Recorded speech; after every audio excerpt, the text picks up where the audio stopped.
محدث اعظم پاکستان حضرت مولانا سردار احمد صاحب رحمۃ اللہ تعالیٰ علیہ ایک استاد کو رکھنے لگے ادارے میں پڑھانے کے لیے۔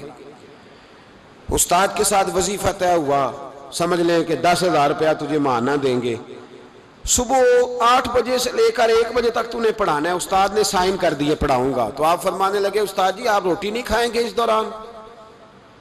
پیشاب نہیں آئے گا آپ کو؟ پانی نہیں پئیں گے؟ حضور پینا ہے تو فرمانے لگے لکھا کیوں نہیں؟ آپ نے مسلسل 1 بجے تک بیٹھنے کا لکھ دیا ہے، تو بتائیں جب آپ پیشاب کرنے جائیں گے تو وہ آپ کا کام کہاں لکھا جائے گا؟ آپ نے لکھ کے دیا ہے کہ میں اتنی ڈیوٹی کروں گا، تو آپ کو سمجھنا چاہیے تھا، کہنا چاہیے تھا کہ میں روٹی بھی کھاؤں گا، پانی بھی پیوں گا، اگر پڑھاتے تھک جاؤں گا تو تکیے پہ لیٹوں گا بھی۔ کیوں آپ نے یہ معاہدہ ایسا کیا؟ تو وہ شخص کہنے لگے حضور آپ میری رہنمائی فرمائیں۔ فرمایا یہاں لکھو کہ میں مسلسل، تو کسی بندے کی پہنچ ہی نہیں ہے کہ وہ اتنا بیٹھ سکے۔ تو ہمارے ہاں جب یہ چیزیں قیامت میں کھلیں گی تو کیا بنے گا؟ آج راز کھلتا ہے تو آزمائش کھڑی ہو جاتی ہے، وظائفتیں کر کر کے لوگ تھک جاتے ہیں، جب قیامت میں راز کھلے گا۔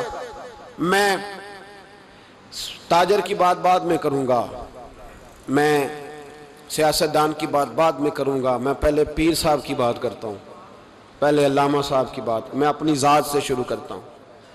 ایک شخص پیر بن کے بیٹھ گیا، علامہ صاحب درویش مصلح بن کے بیٹھ گیا، لوگوں نے اپنی عقیدتوں کی جبین اس کے سامنے جھکائی، لوگ کئی راتیں اس کے سامنے ہاتھ باندھ کے کھڑے رہے، اس کے لیے لوگوں نے محبت کے سارے تقاضے پورے کیے، اپنی جیب کاٹ کے اس کی خانقاہ کو چلایا، اپنی جائز کمائی اس کے ہاتھ پہ رکھ کے لوگوں نے ایک ادارہ چلانے کے لیے اسے کہا، لوگوں نے اس کی گاڑی کو چوما۔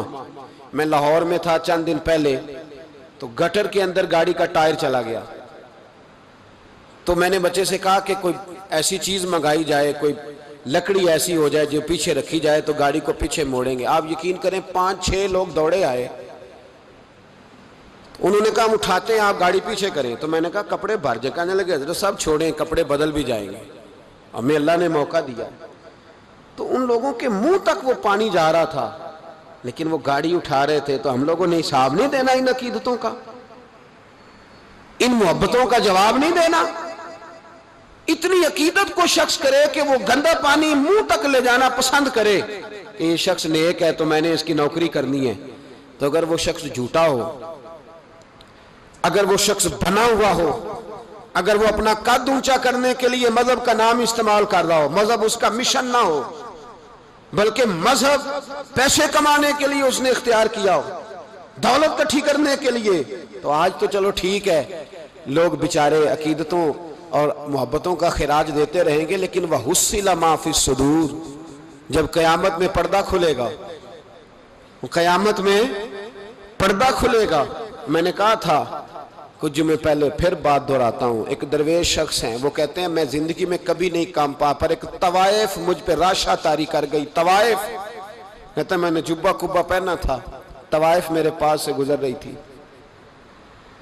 تو میں نے اس کو کہا کہ بچے باز آ جا، اللہ اللہ کیا کر، چھوڑ دے، تو اس نے نقاب آگے کر لیا، کہنے لگی بابا میں تو آپ کی بات پر عمل کروں گی، پر ایک جملہ کہنے کی اجازت ہے؟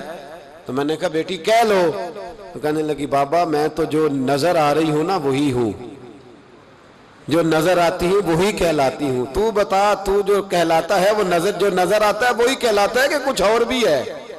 تو کہلاتا کچھ ہے اور بنا ہوا ہے کچھ اور، تو بھی دیکھ کہ تو وہی ہے جو تو کہلاتا ہے۔ کیا حساب نہیں دینا لوگوں نے؟ باہر نہیں آئیں گی یہ ساری چیزیں؟ اتنا بڑا دھوکہ، اور کوئی چیز نہیں ملی استعمال کرنے کو۔